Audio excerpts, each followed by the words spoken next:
Oh, no worries. Yeah. Okay, I'm glad.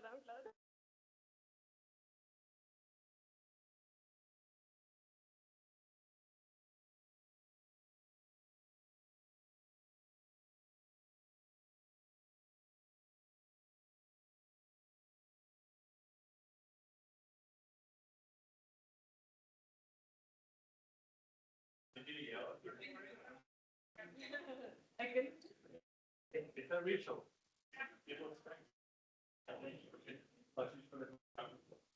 Great.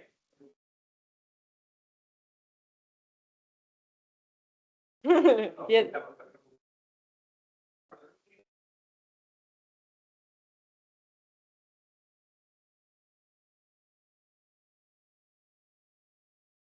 So far.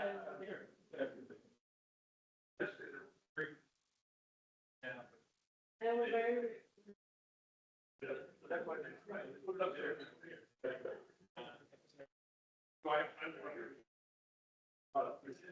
If you bring me. Colombia. Yeah.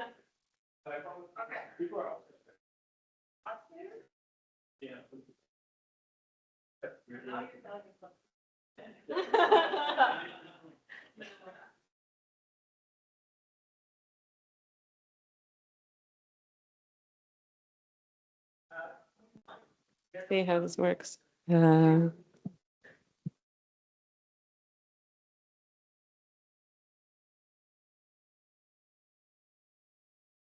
please don't apologize.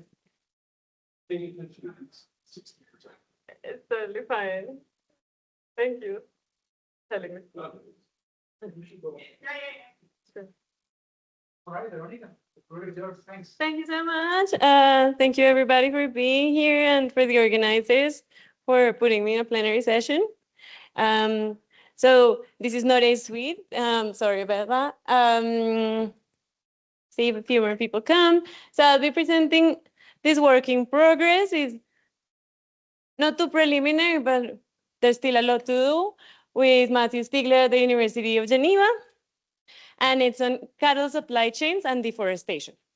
So yeah, the broad motivation is that cattle pasture expansion is by far the biggest driver of tropical deforestation, especially in Latin America. So when you look at direct land use conversion, like what does the forest get converted to? In Brazil is about 99% to pasture. This changes over time, but even if we look at long run, since the 70s, what has been deforested, 70% is currently cattle pasture. So it's not just a short run phenomenon, it seems like it is an important driver. And it is also a very important sector for the Brazilian economy. And Brazil is important for the world's beef trade. Brazil, I think, accounts for about 20–30% of the world's beef that gets exported. And yeah, making it the world's largest. It used to be close to the US, but yeah, it's rapidly growing. And the beef supply chain represents about 8–9% of Brazilian GDP. So it is a relevant sector of the Brazilian economy.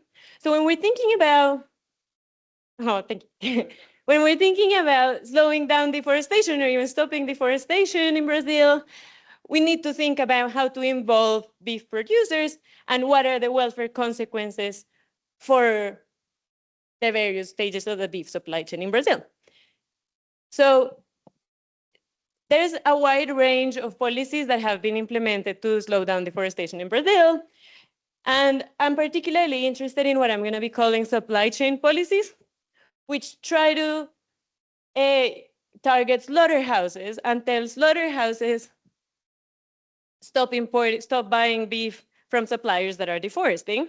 So a lot of these are currently in place in Brazil, and their implementation is sort of a topic of constant policy debate. And the main, well, one of the motivations is that there's some kind of hourglass structure in the beef supply chain. There's a lot of farmers supplying to a few slaughterhouses, both in terms of, especially if you look at the slaughterhouses in terms of the companies that own them. I think the big four deal with about 80% of the beef. And then the consumers are in theory the ones who care about deforestation, but it's difficult for them to go directly to the farmers. So the slaughterhouses seems like a key actor to involve. It is also a little bit more politically attractive. For example, one of the policies that I'm going to be looking at was sort of in response to a Greenpeace campaign. I think it was at Walmart or at the very end of the supply chain. And these Greenpeace protests then led big slaughterhouse companies in Brazil, big meat packers, to sign an agreement to say we're not going to be buying any beef from deforesters. So they're a frequent target, partly because they're also bigger, richer. It feels like more politically palatable to tell the slaughterhouses to fix the problem than to tell the farmers who are often poorer in less favorable situations. So I'm going to be talking about the zero deforestation commitments by slaughterhouses, and I'm going to be trying to quantify what are the environmental gains and the economic costs of them in the state of Pará in Brazil. I'm not going to be giving you a satisfactory answer to the question, but I'm going to be developing a framework to think about the endogeneity of the supply chain and the land use decisions that are faced by farmers in this context that will help us get at that. So a little bit more supply chain policies. They're not an exclusive feature of the beef market. There have been others like the soy moratorium in Brazil, palm oil commitments across Indonesia and Malaysia. And there's two specifically for beef in Brazil that I'm going to be looking at. There was these G4 agreements that were the ones that were in response to the Greenpeace campaign. They're voluntary, so these four companies, I think Marfrig, Minerva, JBS, and another one, signed. And the idea was we're going to screen our direct suppliers, the people we're buying the beef from, and make sure they're not deforesting. And then there's the TAC, which are actually legally binding. And it was an initiative from the Brazilian government where the federal prosecutor can take action, does audits, and can take action if slaughterhouses are not complying. The only thing is that not all of the slaughterhouses have signed this agreement. So once you sign the agreement, they're legally binding. And in theory, all slaughterhouses should if they're above a certain size, but for reasons that I haven't been able to understand, not all of them have. So we're going to be exploiting that variation in order to understand the effects of the policies, the fact that not all of them are part of these agreements. So there's a lot of optimism on the policy world about the effectiveness of these policies, but there are two obvious sources of potential ineffectiveness of the policy, of leakage. So the first one is there could be avoidance. A farmer can decide, I'm just going to sell it to the guy that's not certified. And there could be laundering, which is whereby I'm just going to sell it to a farmer that's not deforesting, and then he's going to sell it to a certified slaughterhouse. So I'm going to be trying to quantify the relevance of these mechanisms and how much scope there really is for them. And also, if they are effective, there are going to be large potential economic costs, and they're going to be disproportionately affecting a segment of the market. So going to be interested in that as well. Another motivation, I guess, is the European Union's deforestation, the EUDR, which keeps getting postponed in its implementation, where the European Union is saying they're not going to import any commodities out of a list of 7 that include also cocoa, which will really affect West African countries if they don't certify that their full supply chain, so even the indirect suppliers, are not deforesting. So I'm not going to talk much about the EUDR, but just to tell you, this is debated also in the international trade context. So what am I going to do in this paper? So what I will show you is some evidence of how these commitments have reshaped the cattle trade networks. So I'm going to leverage farm level data on the cattle transactions. I'm going to be documenting that farm to farm trade is really important in this context. And I'm going to be trying to say something about distributional impacts. For this, I'm going to build a quantitative spatial model of this farm level cattle trade. And when I'm working, well, yeah, the next step is sort of adding in the land use decisions. So the farmer is solving at the same time a problem of how to enter the supply chain and how much to deforest.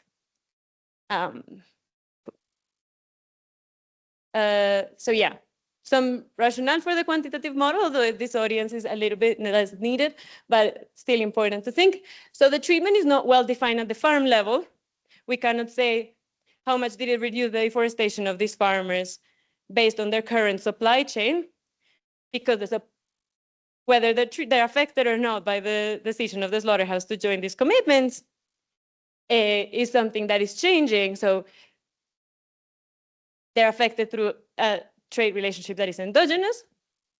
And there could be general equilibrium effects. So even the farmers that have nothing to do with this chain, that they're in a remote region where where none of the slaughterhouses have signed this commitment, they could be affected through general equilibrium effects. So we can say, it's not very precise, but we can get a sense of how the farms get effectively constrained by the CECs in a more continuous manner, and how there's a trade reallocation, and hopefully we'll get to the environmental gains and economic costs. So I'm going to describe the data in a little bit more detail. We have a combination of three bits of information. We have the universe of the georeference property boundaries. This is for a specific municipality. We have the property boundaries. There are some gaps, and this data is not perfect, but we're able to cover what we think is most of the pasture area in the municipality, but we're able to cover most of the pasture area in the state of Pará. We also have land use data for 2000 to 2020 at a very granular level, at sort of 20 by 20, 30 meter by 30 meter pixel level. We can see if land is forest, pasture, or other crops, but it really is mostly forest and pasture in this region. And we also have the most exciting piece of data here is this animal transport data. So we have the universe of transactions that happen between farms and slaughterhouses, detailing the amount of cows, the age, the sex. We don't have any data on prices, but we have this very rich data on quantities from 2016 to 2020. So a key limitation that will come up is that the regulation started in 2009. So all of the transaction data we have is from after the policy was well past its beginning of the implementation. So we're going to try to leverage a little bit the structure of the model and a lot of fixed effects to be able to try to get at how the policy affected the supply chain, even if everything we see is post-policy. Yeah.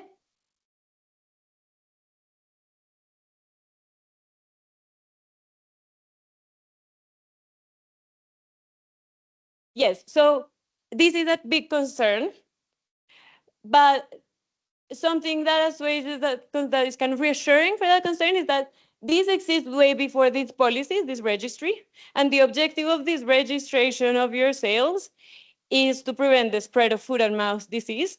And this area has historically have very bad instances of spread of foot and mouth disease. So it really is in the interest of farmers to stick to a protocol of reporting their sales. And we also see a huge amount of even reporting that even the direct suppliers to slaughterhouses that have deforested report their sales.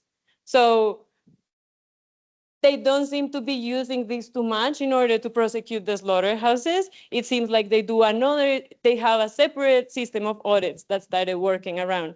No, I don't know when they started doing them. The ones I can find are from 2016 onwards, but they may have been doing these audits before. This GTA may also exist for prior years, but we haven't been able to get it. So that's sort of work in progress, but the system has existed longer than this. So yeah, this is what it looks like. So we can see where there are forests, where there has been deforestation. So this is a municipality that's sort of not in the deforestation frontier. So there's not that much forest left. That's what's in green, and what's in various shades of red is where there has been deforestation since 2000. And this is just some transactions between farms. There's one slaughterhouse here, or one region with slaughterhouses, and all the purple arrows indicate. So I guess something you can see here, although distance will matter, as I'll show you in a gravity regression, and it matters a lot. Some farms still travel very far to sell their cows. So this is what the property data looks like overlaid with Google Earth with deforestation. So this is an area that has a little bit more forest standing. This is over all the state of Pará, all the transactions. So it's hard to see how many there are. And this is sort of where the slaughterhouses are weighted by the amount received. So for those of you that don't know the state of Pará in Brazil that well, these are all land boundaries except this top one, where you have Belém do Pará, which is the mouth of the Amazon River. So where there's that cluster, a lot of them also export, so that's very close to a big port. There would be, there are also a lot of protected areas. So some of these that are quite relatively well respected. So a lot of this is just not part of our sample at all because it's just stately forest around the period. So the first fact that I want to document is that farm-to-farm trade accounts for a lot of the trade that we see in the data. So if we look at the fraction of the farms, cows that are sent to a slaughterhouse, so we can look at the total sales of the slaughterhouse over the 2016 to 2019 period and see what fraction is sent directly to a slaughterhouse.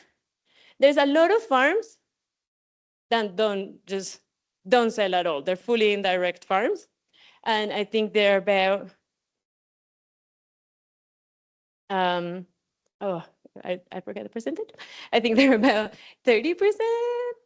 I think they're about 30% of the sales are, yes. So if you weight it by the amount of cows, it's about 30%. I think it's a higher percentage of farms. And maybe it's more about 60% of the farms, but the farms vary greatly in size and sales. And very few are only direct. So you should think of farms as either being fully indirect, and they're typically smaller and more remote, or being a mix of the two. They sell some cows to other farms and they sell some cows to slaughterhouses. And this is important because it means they all have some scope to redirect some of their production to other farms. This is for each farm. We're counting is a histogram of farms. And for each farm, we calculate the fraction that they sell to a slaughterhouse. I don't know if you would like to see a different, more informative. Yes?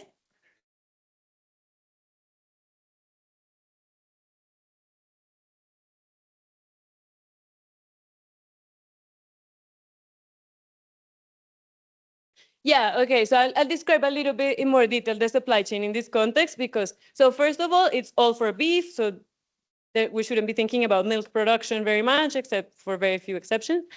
I was expecting to see more of a specialization along the supply chain in different operations, like calving, rearing, and then a more intensive feeding operation in a feedlot with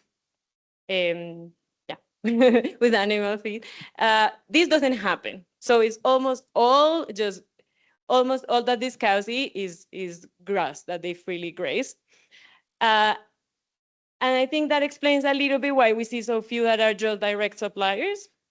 So, and all seem to be doing, I was also trying to look for some specialization patterns exploiting the age and the gender. And we don't really see a lot of specialization patterns besides the fact that some farms never sell to slaughterhouses. So they all seem to be doing some calving.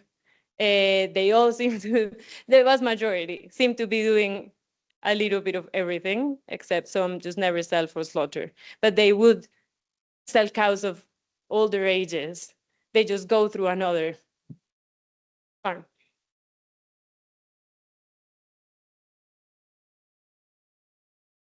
That, yeah, could be. I don't know. We could talk more about the cattle management problem. I don't think we have understood fully what's going on, but it doesn't seem like there's a clean way of classifying farms based on the type of cows they sell, besides these big some never sell to a slaughterhouse.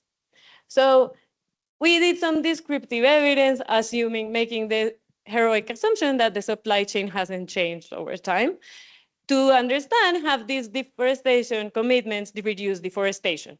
So we do a classification based on the sales from 2016 to 2020, and we classify them into direct and indirect suppliers to slaughterhouses, whether they sell any cow directly to a slaughterhouse or not. And within both, we see if any, within direct, we see is any of those slaughterhouses that you sell to signatory of a zero deforestation commitment. And also for the indirect, we see, do you indirectly sell to zero deforestation commitment slaughterhouses or not?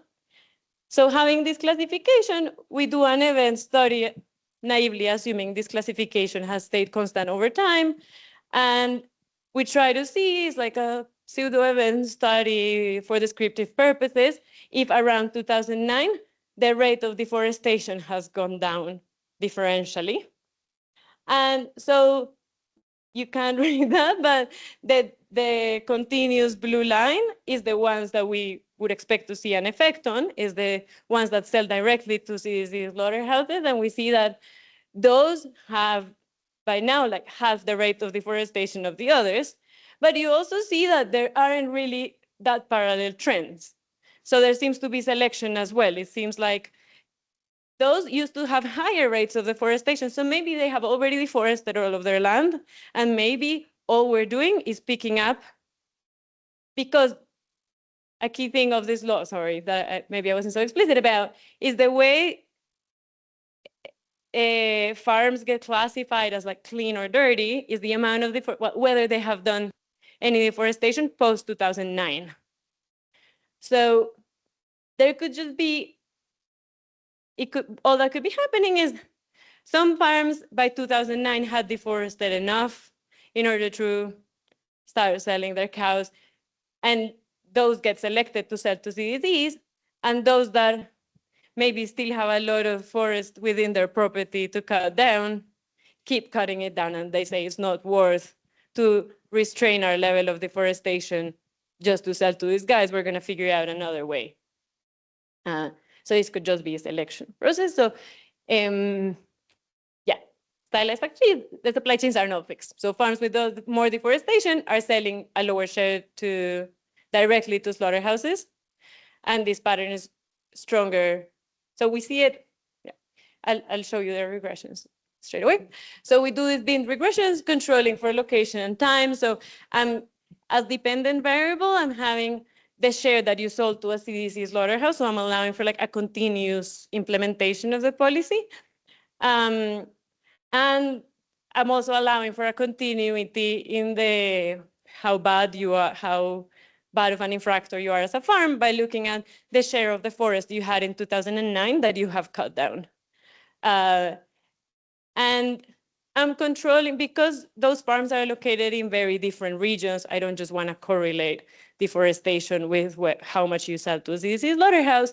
So I'm dividing the state in 20 kilometer by 20 kilometer pixels, and I'm varying that as well, and it seems to be robust to that. And I'm looking at origin year fixed effects. I'm also looking at some land use controls, such as the total amount of area in pasture you have and the total amount of area in forest you have. Yeah, and because I have a panel for 4 years, I can also do seller fixed effects, like farm fixed effects. That has some pros and cons, but I'll show you both. So what I'm showing here is these bin regressions so that we can see, because for the model, I'll also be interested in the functional form of like, is it deforesting or not deforesting that matters, or is it that area that you have deforested that matters? And trying many different alternatives, it seems like it's the share that you have deforested that has the cleanest sort of functional form, and it seems like kind of a linear decrease. So what you see here is this is without the farm fixed effects, that as we go to higher share deforested, the fraction that you sell to a CDC slaughterhouse decreases quite steeply. The share that you sell to a farm, that would be the blue ones, doesn't seem to change very much across the effort. So that's kind of reassuring that we're not just picking, well, no, it's, what I'll show you later is a bit more reassuring, but that doesn't seem to be changing, but you also seem to be selling less to non-CDC slaughterhouses. So it seems like overall it's associated with selling less to slaughterhouses. Now, if we add the farm fixed effects, it becomes a little bit more noisy, and we also lose a lot of observations that didn't change the level of deforestation over this period. But the pattern is sort of the same, just a lot more noisy. So we see not so much that there's a decrease in the share of sales to, well, yeah, there is a decrease, but it's not statistically significant, and maybe only at very high levels of deforestation in the likelihood of selling to a CDC slaughterhouse. But what seems statistically significant is that you sell a higher share to farms. So this is kind of reassuring that even if we take farm-specific fixed effects, when that same farm deforests more, it changes who it sells to. So that's like, I guess, reassuring us that the diff in diff really isn't the way to go. So we're going to talk about how we're modeling the supply chain. Yeah. So the model has sort of there's sort of two components of the analysis that we want to do. First, we want to see how trade probabilities affect the market returns to pasture. So we're going to see how these diseases affect, well, we're going to see how these diseases affect the trade probabilities. And in turn, then we want to understand, okay, when we're in an environment where the supply chain is affected by this policy, how does that affect the returns for an individual farmer to have more pasture? And then the second part that we would like to do is, if we also have a model and understanding of the market returns, of the cost of deforestation at the farm level, then we can say how does changing the market returns to pasture through these policies is then going to affect my decisions to deforest. So at the moment, we have in mind a simple land use model that we haven't calibrated yet, where you're thinking about your long-term returns to pasture land and the cost of an additional amount of deforestation. For now, we assume that you have very simple beliefs that your returns are not going to change over time. And then LS is the sum of what you already had in pasture plus what you deforested. So we want to equalize these marginal returns of deforestation to the marginal cost of deforestation to decide how much should we deforest. But the part that we've worked on so far is how do we capture this benefit of these returns to pasture land and how they get affected by the policy. So we have a model of the supply chain of cattle where cows are both output and intermediate inputs. And pretty much all farms buy cows from other farms. So it seems like maybe there's something about genetic diversity. I don't know why they don't just use their own cows and reproduce them, but they all seem to be buying cows from other farms. They combine that with the land that they have in a Cobb-Douglas function, and they have a bundle. We have it as, for the moment, as Cobb-Douglas. They have this bundle of cows from other farms that they combine. So a Cobb-Douglas, this is a Cobb-Douglas over the purchases that you make K purchases, but the purchases could be from the same supplier. So we're not forcing that the shares from different suppliers take. And in each purchase, you're deciding who should I buy from, taking into account the trade costs, so the distance to the supplier of cows. And we're going to model as a bilateral iceberg trade cost, this penalty of deforestation introduced by the policy.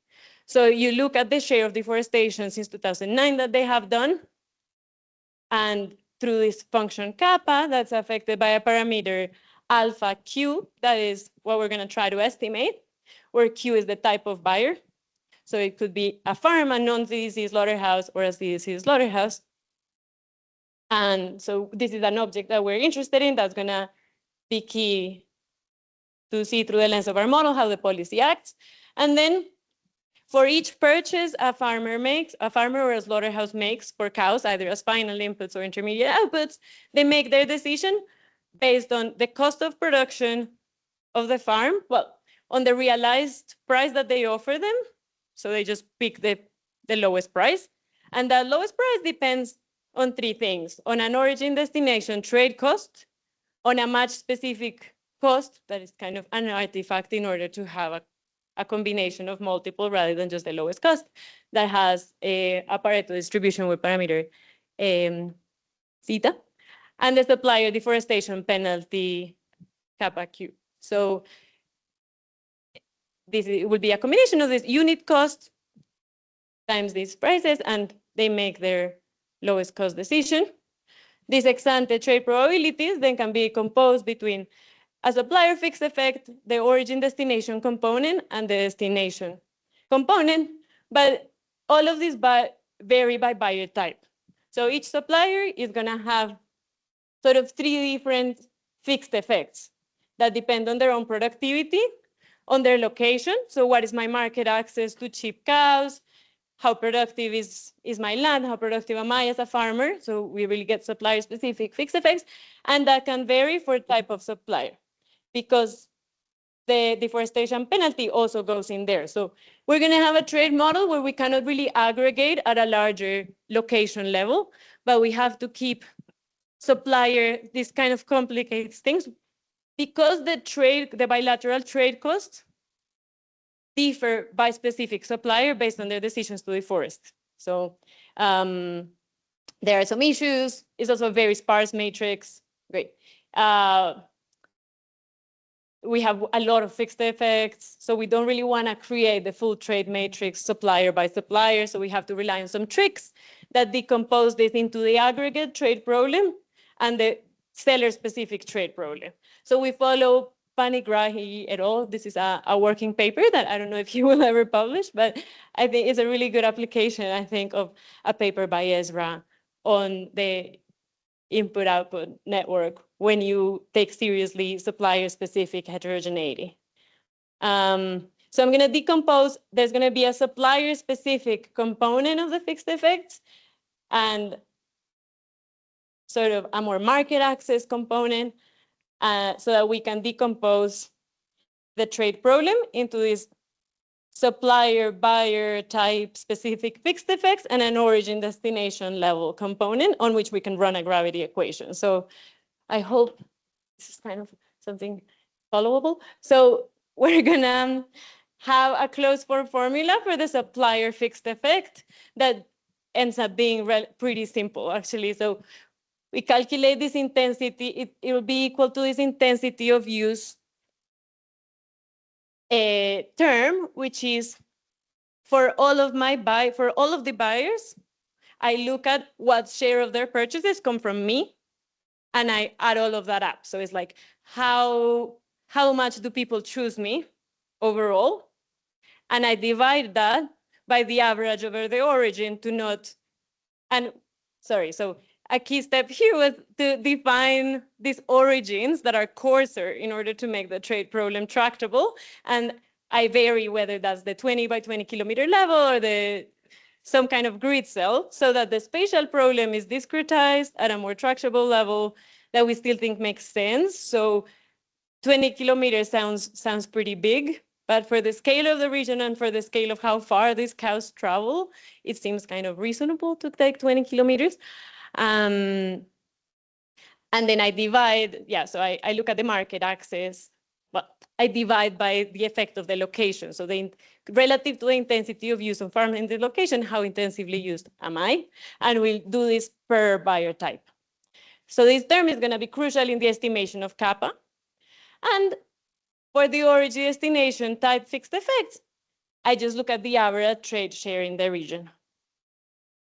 There's a beautiful market clearing equation that relies on the fact that it's a Cobb-Douglas technology. So what I want to get at here is basically, I want to have, this is to get the function of is to get how rental rates vary with these different trade shares. So the rental rate payments that a farm gets. So here there's a conceptual distinction we make that's for convenience.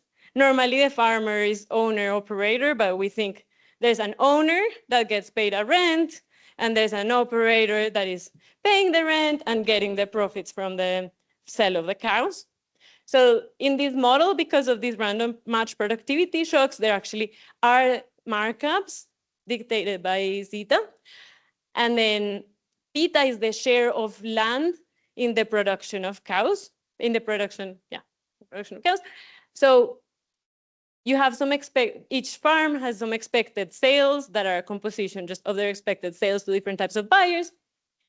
And their expected shares to farms depend in turn on how much those farms are buying, which because of the Cobb-Douglas structure is in turn a function of the rental rates of those farms at the destination. So we can use this in order to have a linear problem that we can use to solve for the rental rates, because they appear on both sides. So I'm gonna sketch how we take the model to data, mostly emphasizing the estimation of the parameters for deforestation penalty and trade costs, hint at the model inversion, and show you how data looks in the maps and how they correlate to various things. So the first thing is estimating trade frictions and deforestation penalties, so the key parameters that shape how trade happens in our model and that get affected by the policy. Then we can recover the equilibrium pasture rental rates, and we can do a counterfactual in which, so the thing that we're kind of stuck with now is to do a counterfactual in which both deforestation changes and the trade network changes at the same time. So for now, we're keeping the history of deforestation, which is what matters, not your year-to-year deforestation, but your history of deforestation. So since 2009, we're keeping that constant, and we're saying, what if the policy changed? How would the trade network change? So that's the part of the problem that we can answer, and it speaks to the costs, so which is a part of the problem we're really interested in. So for the trade cost, we're gonna find a distance elasticity of the trade cost that's like 2.17, which is pretty high, which makes sense because you have to feed the cows along the process. It seems like, from what we've spoken to people, it seems reasonable that for cattle, trade costs are very elastic to distance. For the deforestation penalty elasticity, we're gonna find a 10 percentage point increase, in the fraction of forest that you had in 2009 leads to about a 5% decrease in the probability of being a supplier to a CDC slaughterhouse. So this is pretty low. So what we're finding is there's clearly a pattern whereby the farms that deforest, I said 5 percentage points. No, I think it's 5%. So yeah, it's 5%. So clearly the farms that deforest more sell less to CDC slaughterhouses. This is robust, statistically significant, but it seems like it's not a massive effect.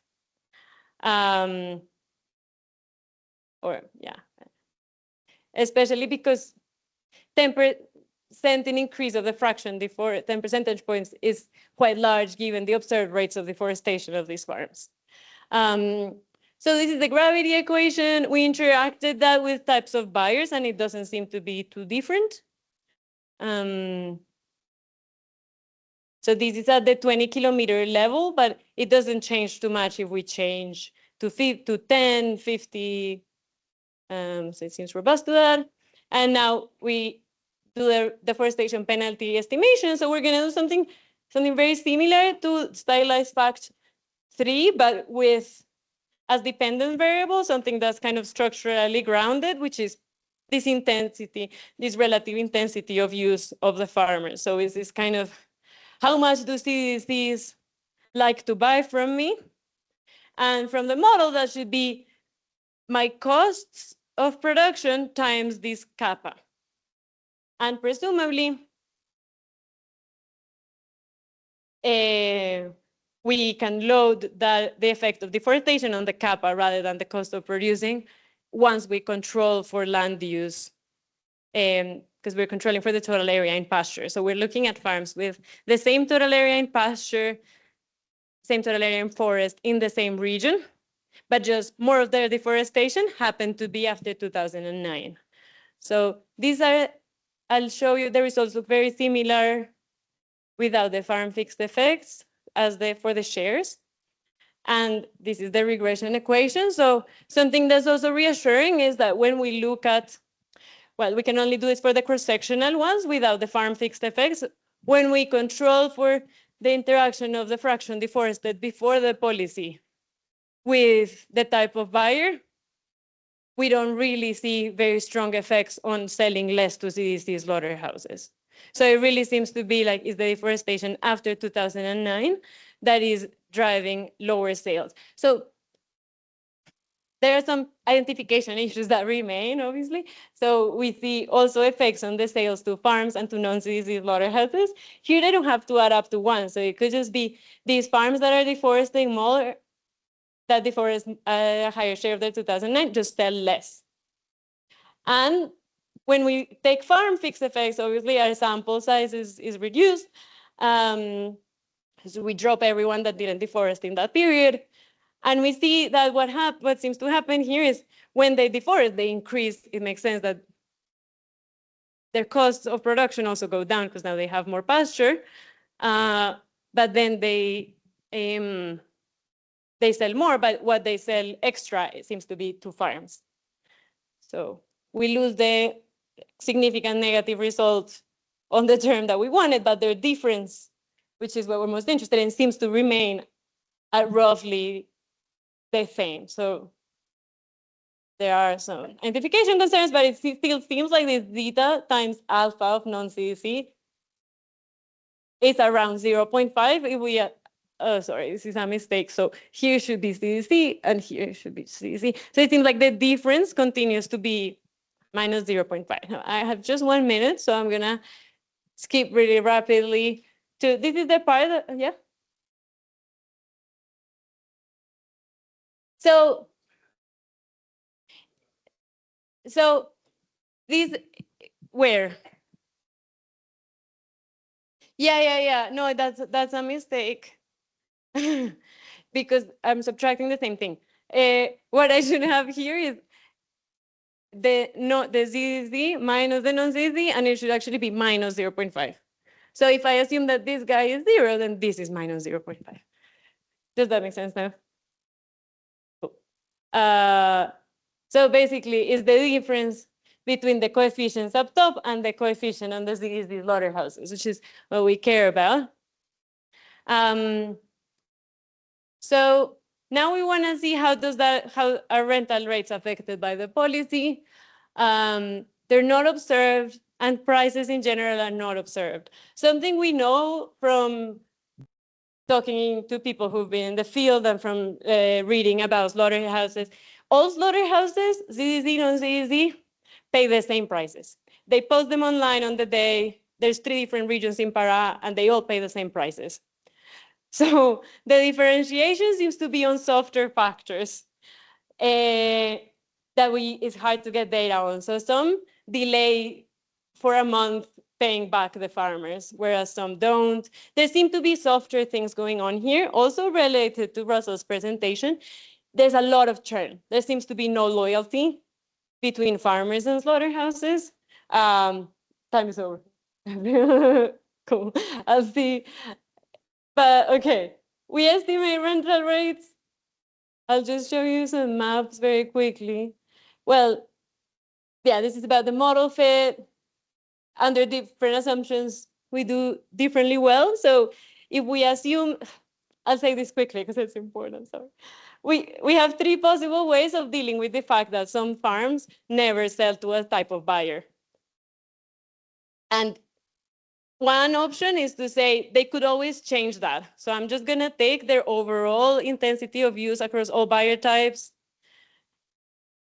and allow for them to flexibly, in the counterfactual, sell to a different buyer. This leads to a very bad fit. but we do an intermediate thing. But if we say they cannot, if they sell 0 to CEC slaughterhouses, in their counterfactual, they're going to sell 0 to CEC slaughterhouses, that mutes the possible effects of a counterfactual where we undo the policy. So we allow for an intermediate thing where they can change between slaughterhouses, between types of slaughterhouses, but if they didn't sell to any slaughterhouse, we're going to say that they never do. And this is this case in which the fit is a little bit better. It seems bad for those that sell. So I'm comparing shares sold to CDC in the data versus in the model. It seems bad for when we go above 20%, but the gray bars are a histogram. So the vast majority sell less than 20%. So we're not so concerned. I'm gonna, let's see. What we replicate really quite well is in this version is how it declines with deforestation, the share of CDC buyers. So that's kind of reassuring. That's the rental rates in space, deforestation in space. And there's a negative correlation. So just one last thing that would be important is, sorry for everyone for keeping you. It seems like those that deforest more have lower rental rates. And even after controlling for, here I'm not doing that, but even after controlling for origin fixed effects. So it's difficult to back out some cost of deforestation from this cross-sectional data. We need some demand shock to R in order to estimate what incentivizes deforestation, because it seems like deforestation is happening in those places where there's lower returns. So that's why we're struggling with the part of modeling the deforestation decision. I need to conclude, so I'll just go to a conclusion. These are some, anyway, in the counterfactual, what you expect happens, which is that rental rates, I'll just keep this one. Rental rates decline actually for the majority. And this is a counterfactual in which we remove the deforestation penalty. So that was a little bit surprising. We eliminate the CEC policy, and then there's a lot that gain, which are those that deforest a lot, but the vast majority actually lose. So maybe it's because the policy is not very binding, but I'll leave you with that.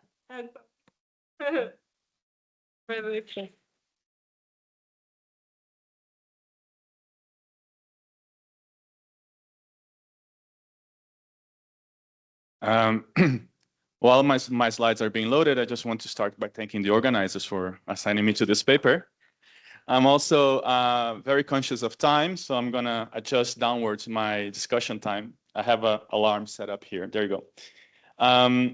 So let me see if it is. There you go. Alarm is on.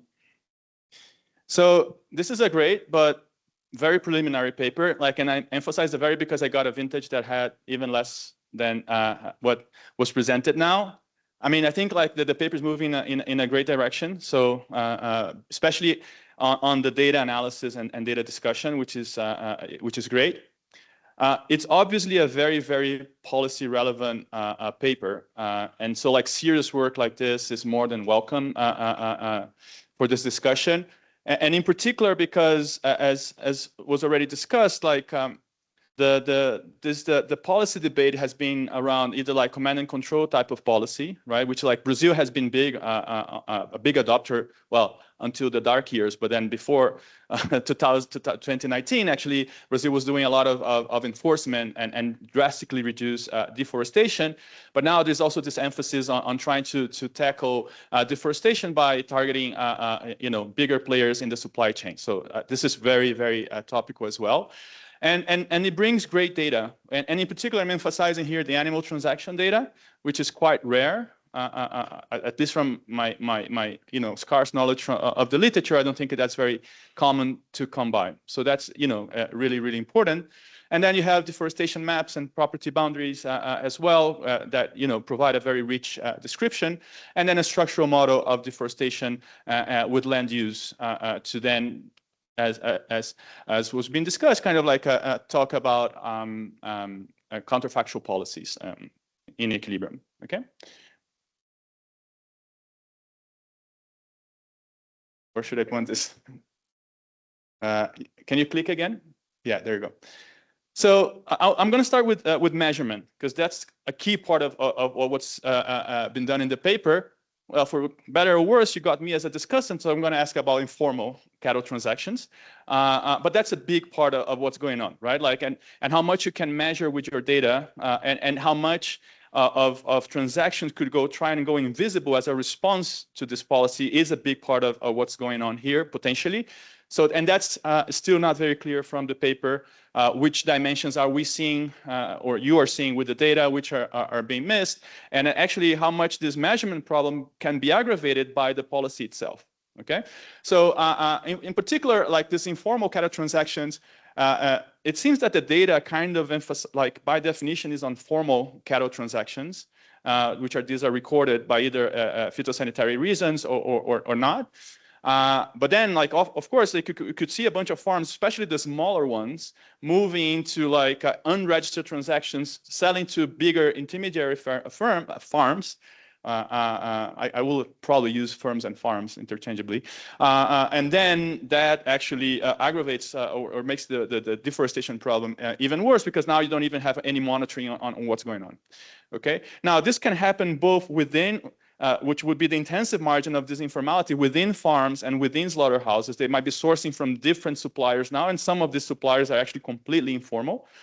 And then actually you can also have completely informal supply chains. And the more you have of those problems, then probably the more leakages you're going to have from this policy. And I'm going to come back to this point later, but like probably this is the key differentiation between command and control type or enforcement type of policies and policies such as these ones that make it more costly to buy from sustainable, say, suppliers, because that actually can end up having more deforestation that you had and worse practices than what you had before. And the other thing that is not clear to me is how much, so here you're considering deforestation within farm boundaries, but there can be a lot of deforestation outside farm boundaries in kind of wild forests. That's been a big problem, my understanding at least, during the Bolsonaro years. So how much of that is being captured here? It seems that none of that would be captured in the data. So that's another measurement that is quite key for you to get, to be able to say something. And then here, I think bringing in the agricultural census could be quite important, because the agricultural census can give you a benchmark of how many transactions or the value of transactions, the number of actually of heads being transacted in that, even by municipality. And also how much, the full land use of the territory for the state of Pará is going to be accounted for in the census, even those smaller, more likely informal farms, and that can give you a way of benchmarking what you see and what you don't see in the data. Okay. In terms of and then like the draft that I have had 4 facts. I decided to suggest a full sort of like set of new facts. I don't know if I have time for this actually, but well, let's see. I'm going to speak faster. But they're like, in a sense, I think what you want to do with the facts section is like first present the landscape in which you're working on, because that's not clear to many people, including myself.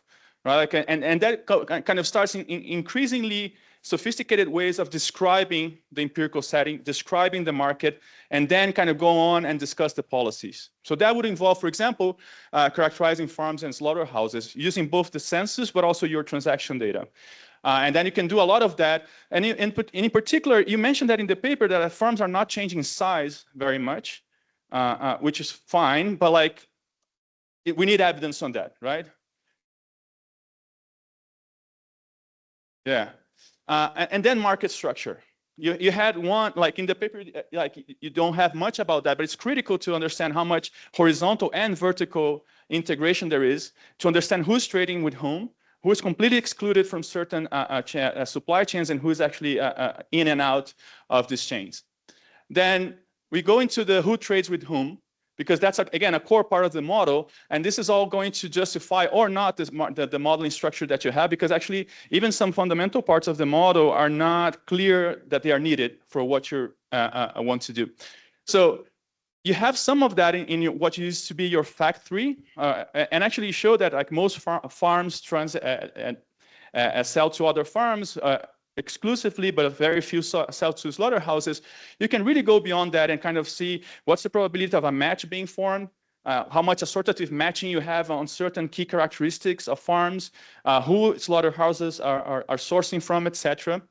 And then actually you can even reconnect with like how much deforestation affects this match formation. Then the gravity relationship comes very late in the paper. You can actually do a very much reduced form regression in the beginning just to motivate that actually the spatial dimension is key, which is something that until we get very late in the paper, it's not clear why you need it, okay? So like actually these maps, et cetera, like go a long way already in terms of helping with that. So really go an extra mile here to justify why you need a spatial model to begin with. And then you didn't talk about that, but actually I thought this was super interesting, is like high churn in transaction, in match formation. This is, again, very important for how you're going to model this. And in particular, how costly it is for farms to change to whom they supply to. Because if you exaggerate on how much switching there is, you're going to overstate a lot some of the effects in your counterfactuals. And then finally, kind of moving a step towards the policy, you're not going to get identification here, because as you already discussed, like you only see transactions after they've been affected by the policy, so they are endogenous outcome of policy change in 2009. I kind of had to do a bit of guess here because also like that in the paper wasn't super clear. But instead of like doing, I think you can do a type of diff and diff analysis without any hopes for identification, but do kind of like what people do in the minimum wage literature was like an exposure design. Exposure is how much you trade with a ZDC indirect and direct slaughterhouses in the later period. And then you have this exposure at the farm level. I'm here only putting the post-2009, but actually you can do leads and lags, and then you can see if pre-deforestation is predicting how much you're exposed later on, and also after 2009, what happens. So like this will be a very synthetic way of presenting that. Okay, I have 4 minutes. I'm gonna just kind of a few points on the model, okay? First thing is like land use. I know it's a bit more, so I'm not particularly fond of the breakdown between owners and landowners and then farmers renting that. And in particular, given the how hard it is to back out these rental rates and actually some of the weird results that you were discussing, I don't see a strong justification to keep that. And I think you can do a simpler setting, even with a discrete choice type of setting, where farmers first choose the land use or the allocation to their land, and then they choose where to whom supply they're going to supply. And then you get rid of this rentals problem altogether. And I think it would have data or some proxy for prices because you have transaction data. I don't know how much you have of that, but so that would go a long way in terms of eliminating a lot of this clutter that I don't think is helping you right now. And then you don't have, land use is basically keep forest, deforest and use for pasture, but there's no option to actually grow any crops. And even though this is very small in Pará, counterfactually, if it becomes too expensive to source to some slaughterhouses, I might just choose to grow some crops there. And then again, this is important because it might, like if you don't have that, it might overstate a little bit at least the effects on deforestation. There's no difference, kind of, someone asked about that, like whether you source to a farm or you source to a slaughterhouse is the same in your model in the sense you're selling the same good. In practice, you're most likely selling a calf to another farm and not a full-grown cow. Maybe that you know that much better than I do, but then that should be crystal clear why that you're making that option, because in principle, this could be a complicated stop-in-time problem where either I grow my cow and then I sell it for a higher price perhaps, or like I don't and I sell it right away, okay? Again, all forests in the model are within farms. How much are we losing by not having out of boundaries? And then these are kind of two fundamental questions that I can leave you with that. But like, in which ways EDC regulations are fundamentally different from command and control? In the paper, you suggest that one is affecting returns and another one is affecting costs. I think the more fundamental distinction, though, is like potential unintended consequences, because command and control wouldn't allow for these leakages you're tackling all, in principle, you're tackling everybody who's outside the law. Here, actually, you allow for this reallocation of production towards more informal, more unsustainable producers. So like, I think maybe that's and then what the spatial dimension is doing for you, it's unclear unless you do more on the facts section. And is network formation really crucial for you or not? Because you're not fully exploiting the supply, the whole supply chain. You're like, basically, do I sell to a farm or do I sell to a slaughterhouse? That could be collapsing a much simpler problem, potentially. Again, I might be completely off, but then like you're in the empirical section, I think you can make progress in that direction. And so I'm gonna finish, I have 40 seconds, so I'm not gonna let this ring. You have, right now you have, this is for future work probably. It seems like you're focusing on short run effects, but actually you also have work showing that the long run spillover effects, right, like can kick in 10 years. So what would you expect your results to look like if you have a longer time horizon? Something that perhaps you can do already is, I think it would be a nicer contribution if you're able to contrast this type of ZDC policy with command and control that has already been widely adopted in Brazil. You have deforestation data before 2009 that you could use to estimate the cost of deforestation without any confounding effect from other policies. Then you embed that in the model, and then you use your post-ZDC data to estimate the world already with the policy in place, and then you do the counterfactual. Oh, my phone was smarter than I was. So, and then you do the counterfactual, like what would the world be like if you hadn't had these policies, and then you can contrast the effects of the two. But I think, as I said, like this is really important work. I think it's already like a great paper, and you know, it can only get better.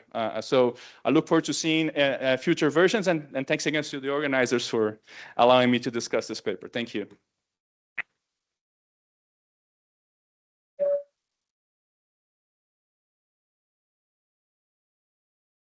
All right, thank you so much for the discussion. I will take questions and we can take maybe one very short, very important question. So I'll try to live up to that. Usually I think of there being just, I don't need to know everything about the model. I just need to know what is the cost of deforestation, and then I have a tax on deforestation.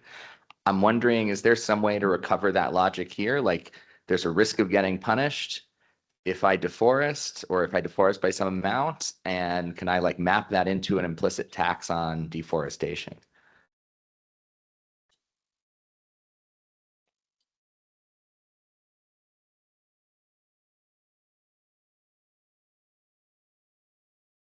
Okay, that's great.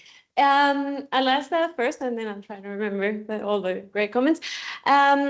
Well, so that's how we normally think about the command and control policies that affect the decision of the farm, that target the farmer as the punishable party.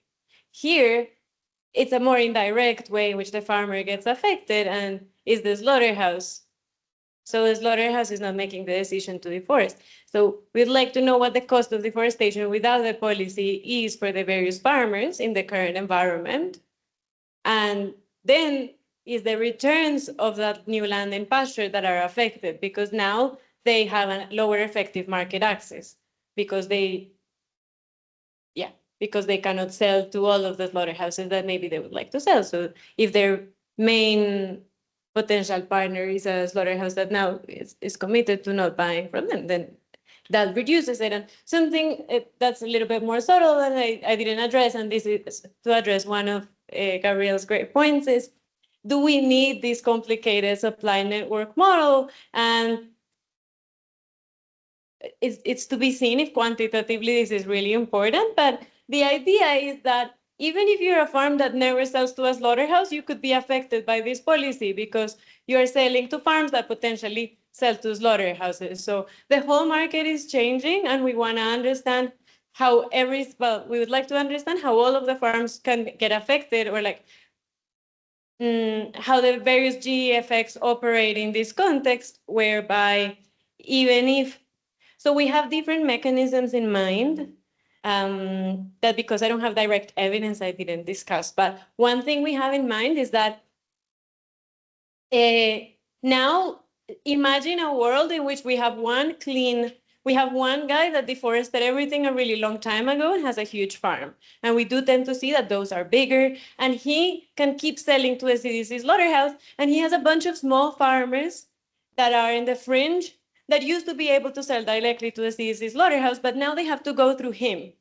So it goes a little bit to the market structure. We cannot say anything directly about market power, but implicitly our model will give some market power to this guy, because now he's the one who can sell directly to this slaughterhouse. He gets the final price, but he can pay lower prices to these guys. So even if they can keep selling, if they deforest, now they are going to get much lower returns, and all the surplus is going to get captured by an intermediary. So there's a lot of reasons that we potentially we will eventually get to through the lens of this model, I think. Yeah. Is that the primary reason they're selling? There's no rules of origin, so you just, if I deforested, I just sell to someone who didn't deforest, and I don't think that's the primary reason. I think because even farms that don't deforest sell to other farms, and also to that question, there's a lot of adult cows that get sold to other farms. We see it's really hard to make sense of a clear stage-by-stage supply chain. It seems like I'll be more precise about that in the paper for sure with the data, but yeah. I'll let you bring.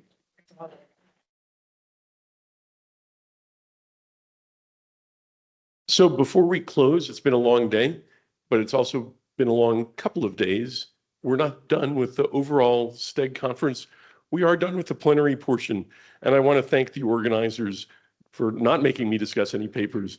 I want to thank the organizers for putting together a fantastic program and really taking an enormous amount of work to go through submissions. How many hundreds of submissions? Yeah, so a couple of hundred submissions and putting together a fantastic program. So Christina, Gabrielle, Raul, I think we should give you a big round of applause.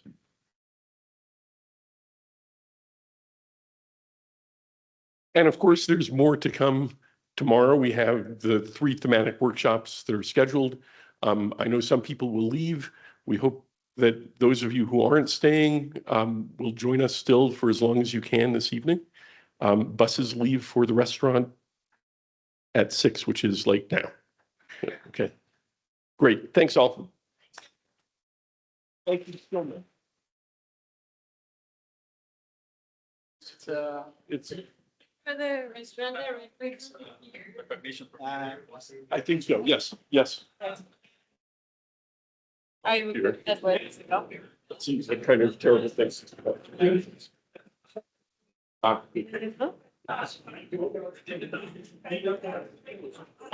let you.